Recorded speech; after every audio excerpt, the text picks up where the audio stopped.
voici, je m'abandonne, premier des pécheurs et dernier des hommes, né de la poussière, aimé d'un roi, le roi de l'univers, aimé de toi. Ensemble, me voici,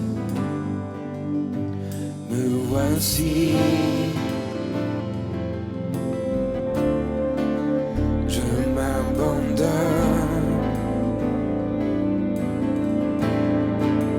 moi le premier des pécheurs, dernier des hommes, né de la poussière,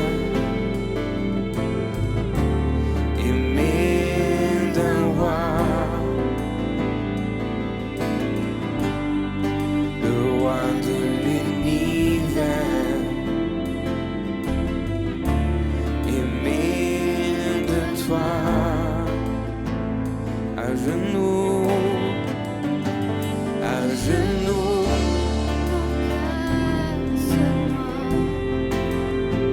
quand je contemple la croix, alors j'élève, oui j'élève les mains pour lesquelles tes mains furent transpercées.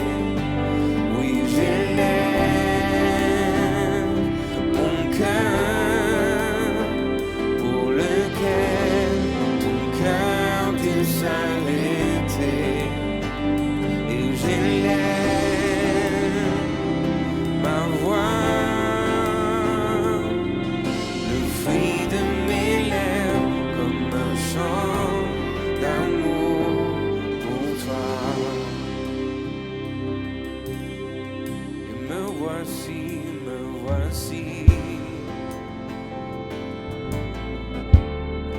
et ma vie commence, moi qui méritais la mort pour sentence, mes chaînes sont brisées.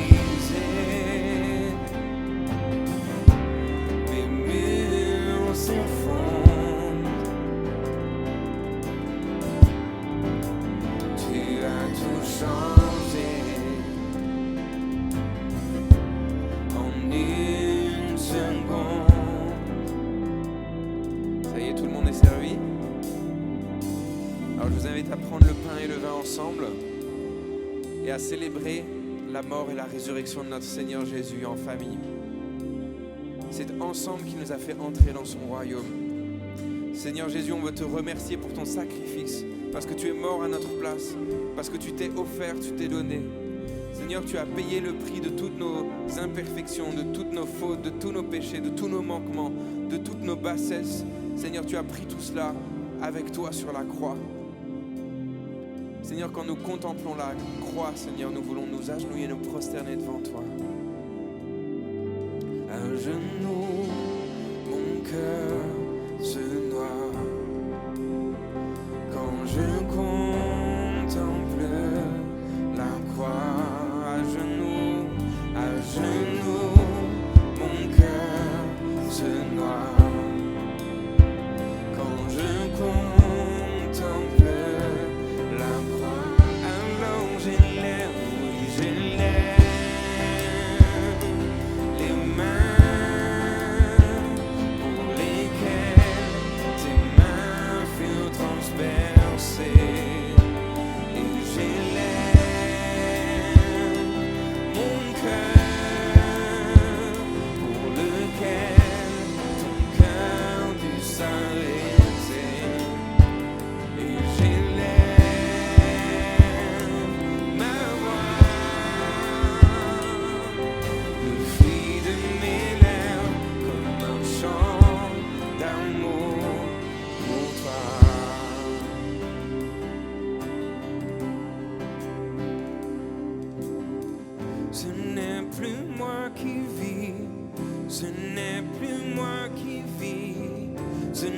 plus moi qui vis, c'est Christ qui vit en moi. Ce n'est plus moi qui vis, ce n'est plus moi qui vis, ce n'est plus moi qui vis, c'est Christ qui vit en moi. Ce n'est plus moi qui vis, ce n'est plus moi qui vis, ce n'est plus moi qui vis, c'est Christ qui vit en moi. Ce n'est plus moi qui vis, ce n'est plus moi qui vis, ce n'est plus moi qui vis, c'est Christ qui vit en moi. Ce n'est plus moi qui vis, ce n'est plus moi qui vis, ce n'est plus moi qui vis, c'est Christ qui vit en moi. Ce n'est plus moi qui vis, ce n'est plus moi qui vis, ce n'est plus moi qui vis, c'est Christ qui vit en moi. C'est Christ qui vit en moi. Alors j'élève, oui j'élève les mains pour lesquelles tes mains furent transpercées. Oui j'élève mon cœur pour lequel ton cœur put s'arrêter. Oui j'élève ma voix, le fruit de mes lèvres, comme un chant d'amour pour toi.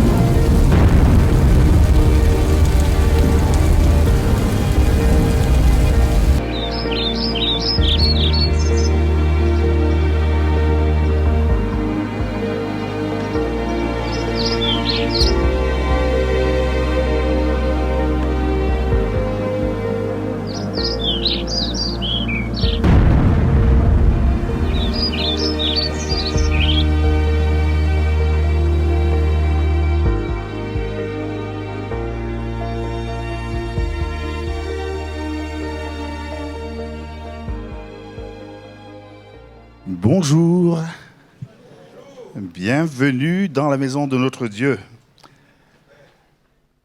Est-ce que vous avez salué votre voisin ce matin?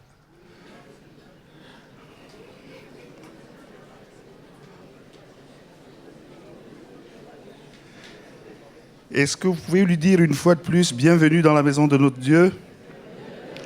Ah! Ce matin, nous allons voir un sujet un peu difficile. Et avant de commencer, j'aimerais savoir si un jour, vous avez été blessé par quelqu'un.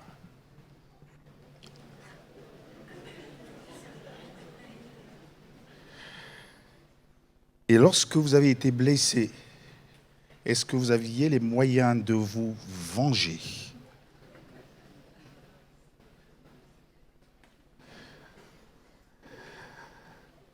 Généralement, quand on a ce ressenti dans le cœur, c'est qu'il y a une blessure qui est profonde, une blessure qu'on aimerait voir enlevée, voire même ne jamais avoir existé.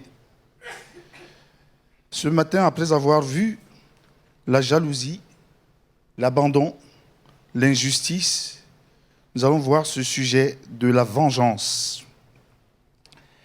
Et avant de commencer, j'aimerais quand même donner une signification, ce que ce mot veut dire, vengeance. Dans un dictionnaire, il est dit « La vengeance est l'action par laquelle une personne offensée, outragée ou lésée inflige en retour et par ressentiment un mal à l'offenseur afin de le punir. » Et j'ai voulu trouver une deuxième définition Voilà ce qu'elle dit, un penchant irrésistible, un désir passionné de rendre le mal pour le mal, de punir une offense ou un outrage. Généralement, quelqu'un qui vous fait du mal, c'est qu'il est parfois en position de force vis-à-vis de vous. Le rapport de force entre vous et lui est en votre défaveur. Ce rapport de force crée parfois la violence qui engendre des blessures, comme je disais tout à l'heure, qui peut faire naître en nous, dans mon cœur, un désir de vengeance.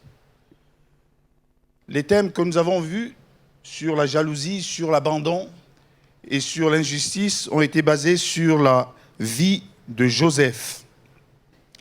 Et je pense que vous la connaissez pour la plupart d'entre vous et pour ceux qui ont assisté aux interventions précédentes, vous connaissez bien sa vie.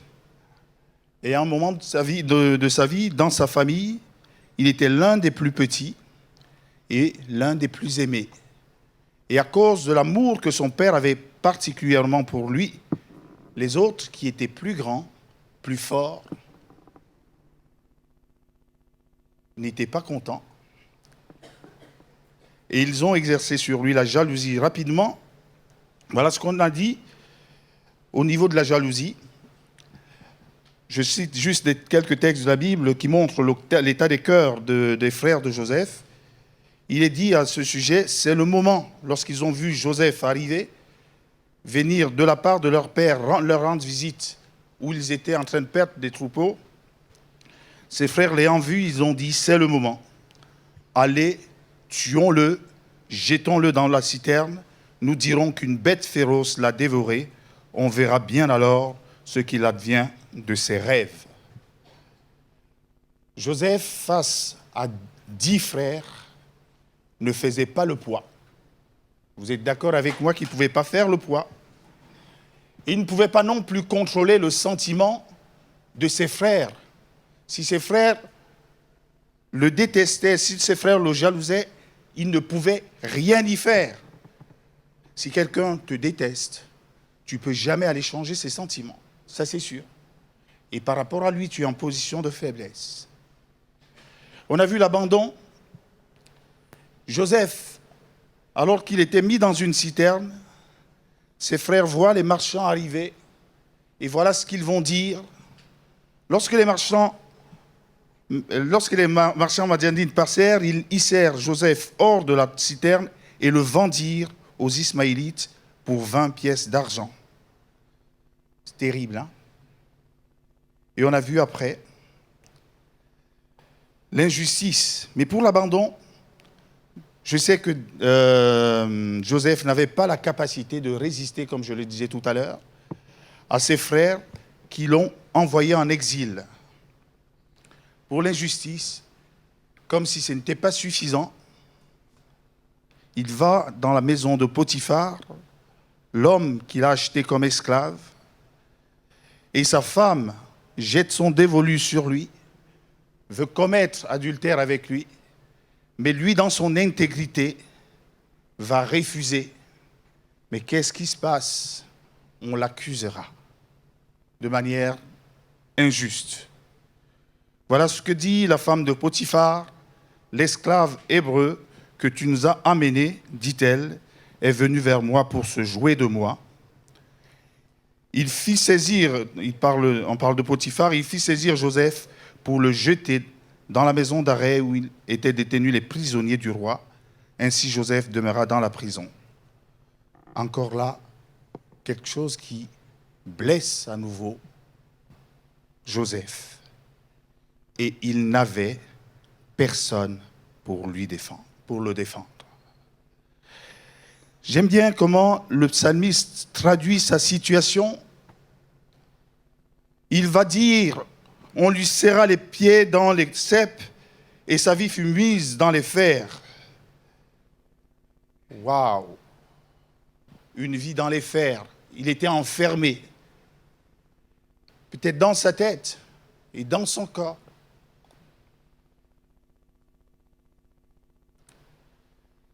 Ça créait plusieurs blessures en lui, le rejet.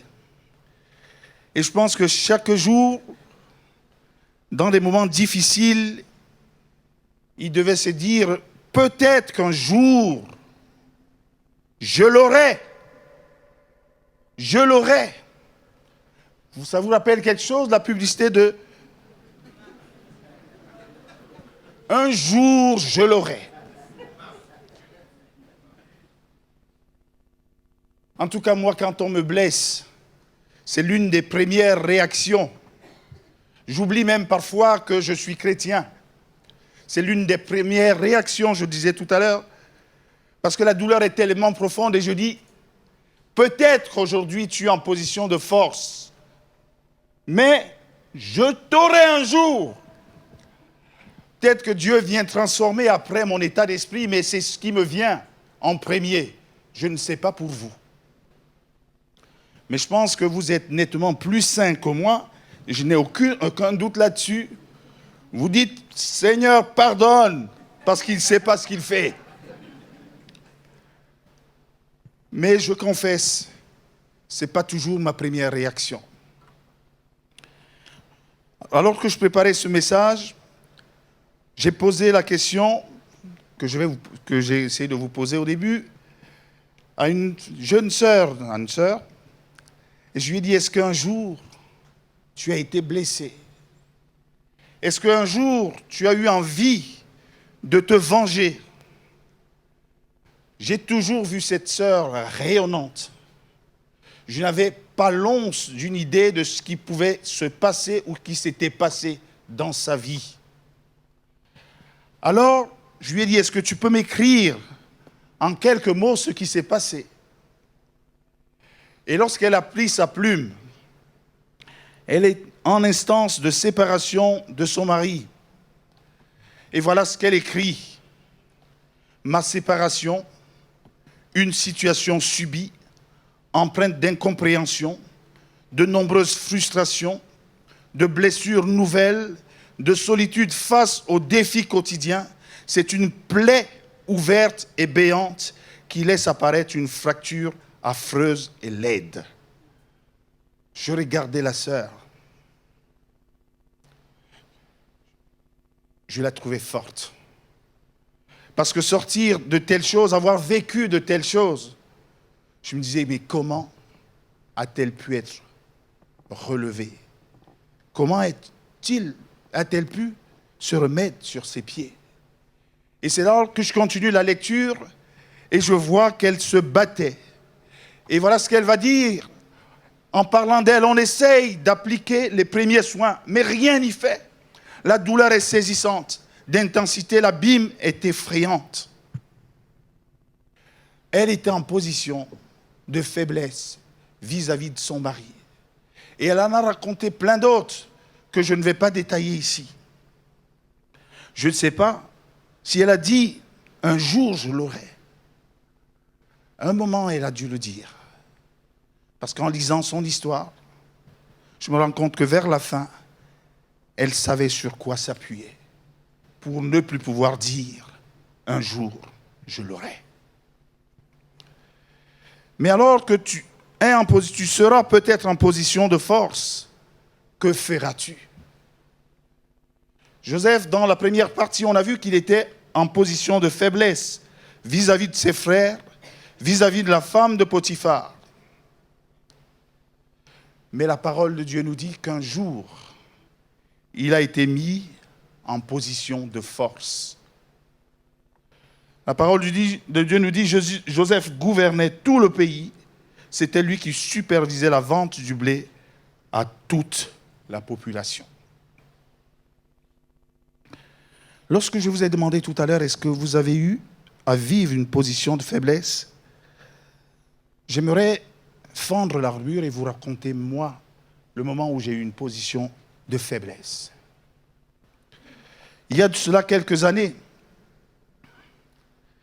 j'ai passé un concours pour entrer dans un établissement de recherche. Et lorsque je l'ai passé, je peux vous dire qu'il y avait la main de Dieu. Parce qu'avant l'épreuve, dans l'établissement où je travaillais, mon responsable est venu me voir en me disant « Je sais que tu passes des concours. J'ai souvent été jury de concours. Et voilà, je te donne un des sujets que j'ai proposé il y a quelques années. Je prends le sujet, très à cœur, je l'étudie. Et le jour de l'examen, lorsque je rentre, on nous donne les feuilles, on les avait couvertes, on nous dit ouvrez, j'ouvre. Pouvez-vous deviner ce que j'ai vu? Pardon? Le même sujet, pratiquement à la virgule près. Alors vous pouvez vous imaginer le résultat. J'étais premier sans second. Est-ce que c'est parce que j'étais meilleur que les autres? Je ne pense pas. J'avais un peu, tout petit peu triché en tout cas. On m'avait aidé. Alors je rentre dans cet établissement, très content. Et je me rappelle, même je suis parti à l'église, j'ai rendu témoignage de la grandeur de Dieu, de la bonté de Dieu. Mais je ne savais pas ce que cela recouvrait comme réalité après. Je devais faire mon stage pendant 1 an. Mais je ne sais pas s'il y a eu un jour qui s'est passé sans que je n'ai les vexations de mon supérieur. Et sans raison. Parce qu'un jour, je viens et je lui demande, mais je demande un rendez-vous. Et j'ai voulu savoir pourquoi. Une des premières choses qu'elle m'a sorties, c'est que j'étais toujours en retard et que je partais toujours le premier.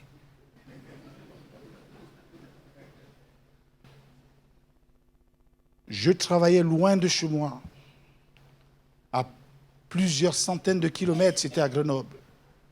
Ma famille était à Paris. Donc je dormais sur place. J'étais le premier à arriver, j'étais le dernier à partir. Et face à cette injustice criante, je lui ai dit, mais vous pensez sérieusement ce que vous dites? Et elle me dit, parce que c'est vous, c'est la réalité. Je peux vous dire que dans mon cœur, à ce moment-là, alors que nous n'étions que 2, mes poings se serraient. J'avais envie juste de lui donner un coup qui la battrait sur le champ. Je l'aurai. Un jour, je l'aurai. L'année s'est passée. Vraiment, elle s'est passée mauvaise.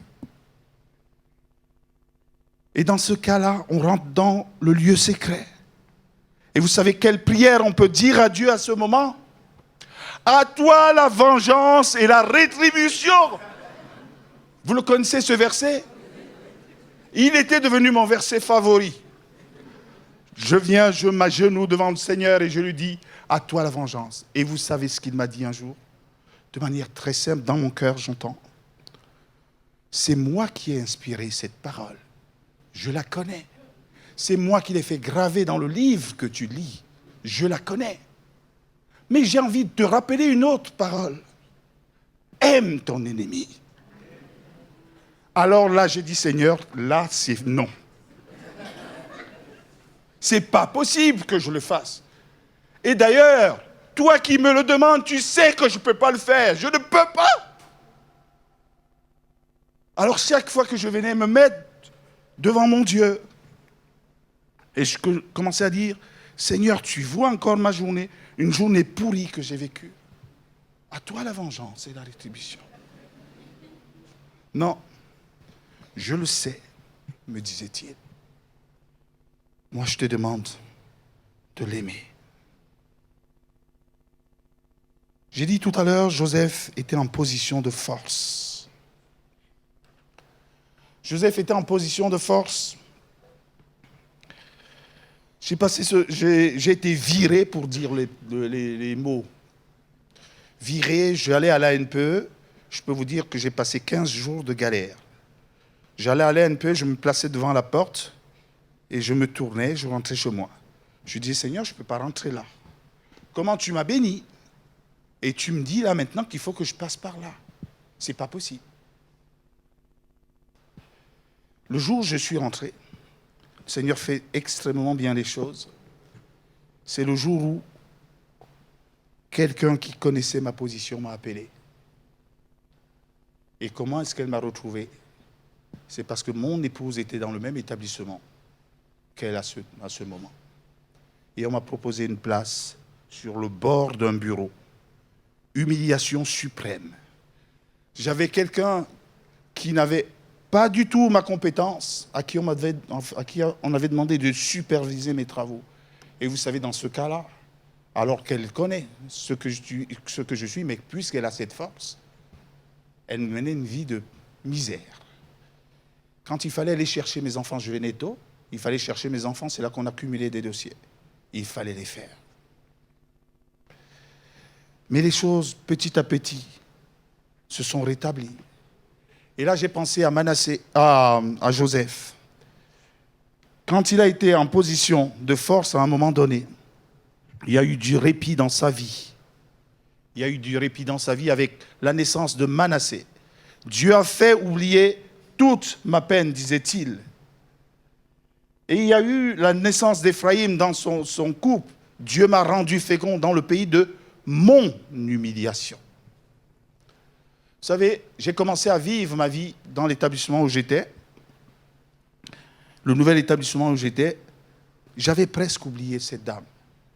Mais j'ai oublié un détail.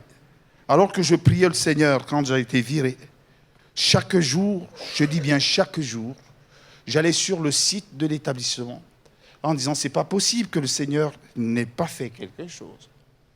J'allais sur le service, je vérifiais si la dame y travaillait toujours, son nom y était, et mon cœur, boum!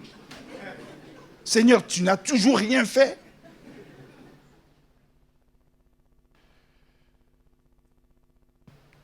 L'établissement dans lequel j'étais propose un concours, par la grâce de Dieu, dans les mêmes conditions, je l'ai. Je commence à travailler, cette dame était sortie totalement de l'esprit. Et un jour, je reçois un coup de fil de mon épouse qui me dit, devine ce que j'ai. Je dis, mais qu'est-ce que tu as? Devine le courrier que j'ai reçu. Je dis, mais le courrier de qui? Vous imaginez le courrier de qui elle a reçu? De mon pire ennemi. Qui demandait une faveur à ma femme. Hey!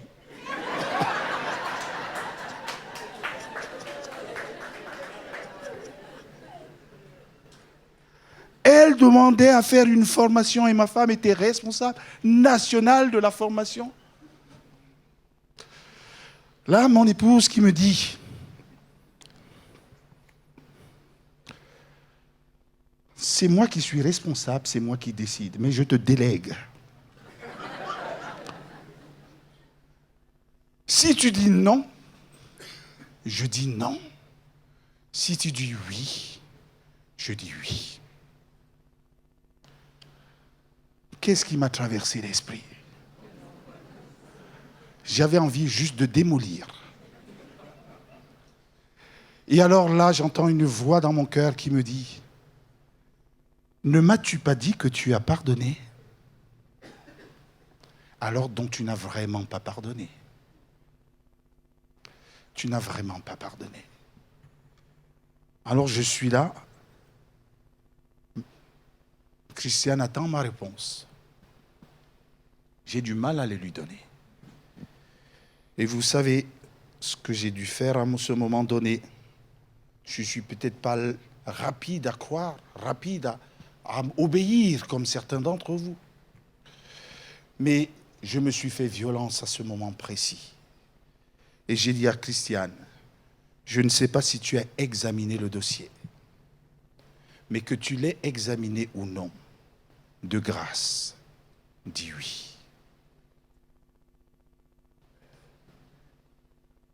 Et lorsque je l'ai dit,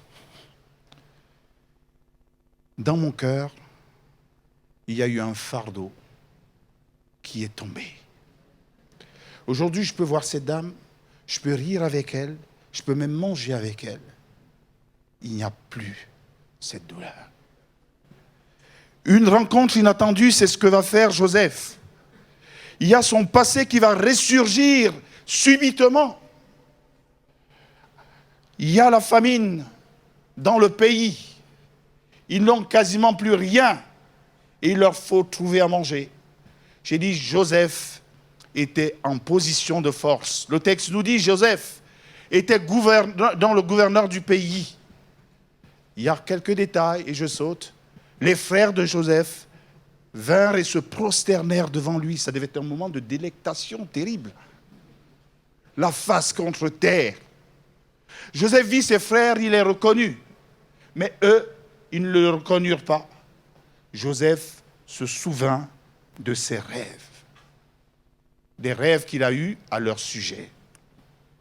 Vous voyez, il est en position de force. Il y a deux choses qui se passent à ce moment précis dans la vie de Joseph. Il voit au même moment la réalisation des rêves que Dieu avait mis dans son cœur et il voit aussi le rappel des souvenirs douloureux qu'il avait. Comment vas-tu réagir quand tu es en position de force devant tes anciens bourreaux? Est-ce par la vengeance? Alors, vous voyez qu'un texte comme ça m'intéresse. Parce que je dis, mais comment il va faire? Je suis un peu curieux de voir comment il va faire. Et là, je dis, il est normal. Parce que la parole me dit, il feignit de ne pas connaître ses frères. Il met donc de la distance volontairement avec les personnes qui lui ont fait du mal. Le texte qui suit va dire, il leur parle durement, il les accuse injustement et il les emprisonne arbitrairement. Ah, il est normal ce monsieur.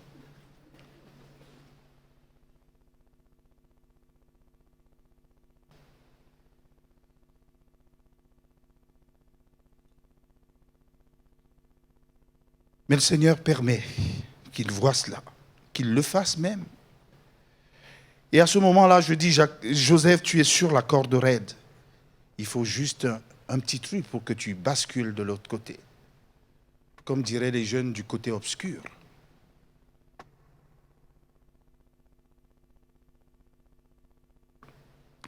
Joseph, alors qu'il leur met cette pression, quand il leur parle durement, quand il les accuse injustement, quand il les emprisonne de manière arbitraire, je pense qu'intérieurement, il devait se dire, voilà, faites maintenant les malins. Faites encore les malins. Mais est-ce que c'était là le cœur de Dieu? Dieu a voulu peut-être que ce souvenir douloureux réjaillisse parce qu'il voulait travailler le cœur de Joseph. Alors qu'il met cette pression, ses frères ne savent pas que c'est lui, ils se mettent à confesser, ils se mettent à dire ce qu'ils ont fait. Oui, nous avons été coupables envers notre frère, car nous avons vu la détresse de son âme. Voilà ce que Joseph entend. Quand il nous demandait grâce, et nous ne l'avons pas écouté, c'est pour cela que cette détresse nous arrive. Quand Joseph entend cela, est-ce que cela ne doit-il pas le conforter dans sa décision? Lorsque je lis avec attention ce que je viens de dire tout à l'heure, il est dit, ses frères ont vu la détresse dans ses yeux. Vous savez, quand quelqu'un vous fait parfois du mal, vous dites, peut-être, surtout quand c'est un proche, il n'a peut-être pas fait exprès, ou c'était juste un petit moment de folie. Mais c'est eux-mêmes qui font entendre à Joseph qu'ils ont vu sa détresse. Non seulement ils ont vu, mais ils ont été totalement indifférents à la demande de grâce de Joseph. Ils ont fermé leur cœur à sa grâce, à sa demande de grâce.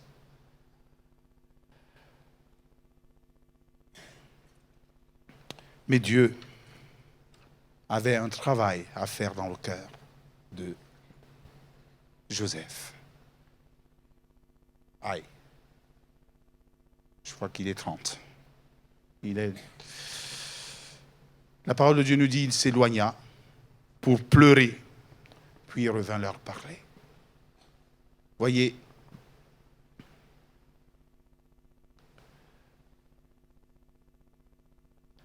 je crois comprendre ce qui se passait concrètement dans le cœur de Joseph à ce moment. Il pleurait parce qu'il aimait ses frères. Il pleurait aussi parce qu'il avait du mal à pardonner. Mais le Seigneur voulait changer son cœur. Le Seigneur voulait travailler son cœur. Et je pense qu'il a réussi, et je vais aller peut-être un peu plus rapidement vers la fin. On voit, après plusieurs épreuves qu'il inflige à ses frères, qu'il va, à un moment donné, faire ce que j'ai appelé dans mon texte le choix de la réconciliation. Parfois, Dieu, en ravivant nos douleurs du passé, veut parfois nous attirer dans le lieu secret pour guérir nos blessures intérieures. Et je pense que c'est ce qu'il voulait faire. Joseph a analysé la situation. Joseph a fait venir ses frères qui l'ont entouré à un moment donné. Et voilà ce qu'il va leur dire. Joseph dit à ses frères, nous dit la parole de Dieu, je vous en prie, approchez-vous de moi. Alors ils s'approchèrent. Il dit, je suis Joseph. Il se fait connaître par eux. Votre frère que vous avez vendu en Égypte. J'imagine la stupeur de ces personnes. Ils ont dû se dire, notre cas est bon. Il va nous écraser. En tout cas, moi, c'est ce que j'aurais pensé à cet instant précis. Mais Joseph va faire un tout autre choix parce que Dieu aura travaillé son cœur. Il va faire le choix de la consolation. Alors là, je suis un peu choqué. Il va leur dire maintenant, ne vous affligez pas et ne soyez pas fâchés de m'avoir vendu pour être conduit ici, car c'est pour vous. Gardez en vie que Dieu m'a envoyé devant vous. Vous voyez, je me demandais toujours qu'est-ce qui faisait tenir Joseph. Mais lorsque j'ai regardé à sa vie, j'ai regardé sur le rétroviseur de sa vie. J'ai vu que dans son cœur, il avait toujours ce désir de plaire à Dieu. Sinon, s'il n'avait pas ce désir de plaire à Dieu, je ne pense pas qu'il serait arrivé à cette conclusion. Joseph, dans la maison de Potiphar, alors que sa femme s'offre littéralement à lui, il va dire « Non, je ne veux pas blesser mon Dieu ». Dans son cœur, il y avait une telle compassion, alors qu'il se trouvait injustement en prison. Il va voir 2 de ses co-détenus qui sont dans la tristesse. Il est attiré, il a de la compassion pour eux. Pourquoi êtes-vous tristes? Ses co-détenus lui disent ce qu'il a et il leur donne une parole de la part de Dieu. Moi, je me serais tu peut-être en disant, Dieu, tu m'abandonnes là et tu veux que moi j'aide les autres. Mais en le faisant, il y a une faveur de Dieu qui continue à être sur sa vie, qui l'amènera jusqu'à sa position de force. Sa position de force. Et en profitant de cette position de force, non seulement il l'a pardonné, mais en pardonnant ici, il donne accès à la provision pour ses frères et sa famille pour toute la vie. Voilà ce que peut faire un cœur qui est soumis à Dieu, même quand il est sous pression, sous la pression des épreuves de la vie. Et c'est vers là que je veux attirer notre attention. Ce qui nous arrive, est-ce que Dieu le voit? Oui, il le voit. Est-ce qu'il le permet? Oui, il le permet. Alors, la question que je me pose désormais quand je suis face à ce genre de situation, Seigneur, c'est que veux-tu de moi? Qu'attends-tu de moi? Imaginez-vous une seule seconde, si Joseph ne l'avait pas fait. Qu'en serait-il de son peuple? qu'en serait-il des plans de Dieu? Il aurait certainement choisi quelqu'un d'autre. Mais Dieu veut passer par toi. Parfois par les épreuves que tu subis pour ouvrir les portes de la provision à quelqu'un. Je reviens à mon histoire. Cette dame, alors qu'elle m'avait blessé, je lui donnais une porte de la provision parce que Dieu avait mis la paix dans mon cœur, parce que Dieu avait enlevé l'amertume dans mon cœur. Je lui ouvrais une porte. Parce que Dieu nous aime tous, même les bons et les méchants. Il nous dit, il fait luire son soleil sur les bons comme sur les méchants. Mais là, il a fait d'une pierre deux coups. Il a travaillé le cœur. Il a donné à Joseph un cœur selon Dieu. Et il a béni le peuple qu'il avait, sa famille qu'il avait martyrisée. Et ça me fait penser à Jésus. Aimé par le Père, détesté par ceux qu'il est venu aimer. Mais il disait sur la croix, Père, pardonne-leur, car ils ne savent pas ce qu'ils font. Au départ, je ne comprenais pas ça. Ils savaient qu'ils étaient méchants. Mais même dans leur méchanceté, ils étaient en train d'accomplir le plan divin. J'ai juste envie de t'interpeller et je sais que ce n'est pas facile. Je ne suis pas en train de te dire le pardon est facile. On a vu l'hésitation de Joseph quand il fallait pardonner. Mais il est bon pour nous, pour toi comme pour moi, de nous aligner dans ce que Dieu attend de nous. Difficile, c'est vrai. Pénible, c'est vrai. Douloureux, c'est vrai. Mais notre Père ne nous invite-t-il pas à avoir un cœur comme le sien? Nous sommes différents. Vous êtes différents. La loi du talion, ce n'est pas la nôtre. La loi de la compassion, c'est la tienne, c'est la mienne. Que Dieu vous bénisse.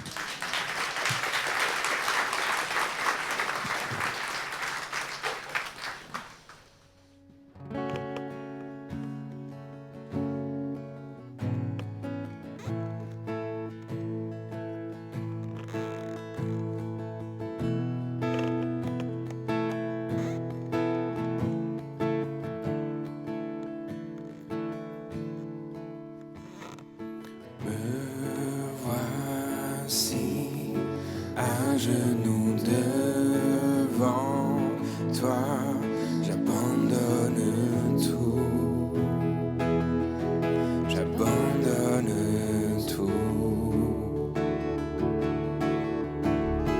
Mon seul désir, alors que tu m'attires, c'est d'être avec toi.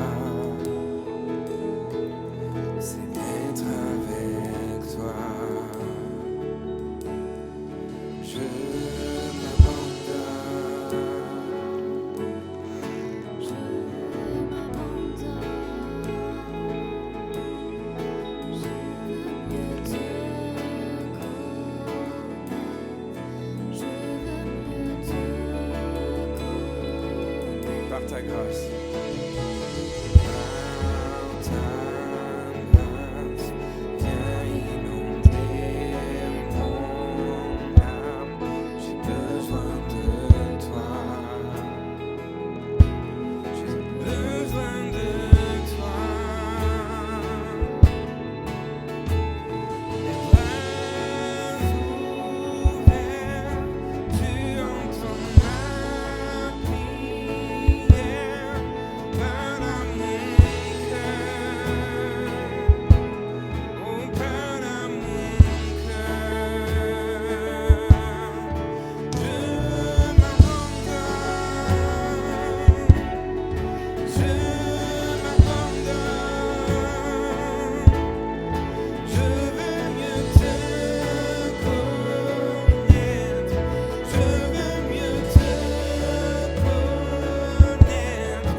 régner, Dieu viens régner en moi.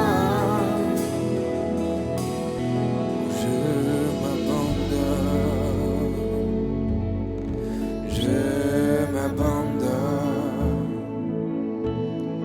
je veux mieux te connaître, je veux mieux te connaître, je m'abandonne, je m'abandonne, je veux mieux te connaître, je veux mieux te connaître. Nous sommes heureux d'avoir pu passer ce culte ensemble dans la présence de Dieu. Et si vous passez en région parisienne, nous serions ravis de vous accueillir pour vivre un culte ensemble. Sachez que l'église MLK met à votre disposition d'autres contenus sur son site internet ou sur la chaîne YouTube Église MLK. N'hésitez pas à vous abonner. Notre mission, notre désir, c'est de vous offrir des contenus de qualité qui touchent les cœurs et qui changent des vies. Et pour cela, vous pouvez nous aider en soutenant financièrement ce beau travail afin que d'autres à leur tour soient bénis. Je voudrais personnellement vous dire merci. Merci pour votre fidélité, merci pour votre générosité et à très bientôt j'espère.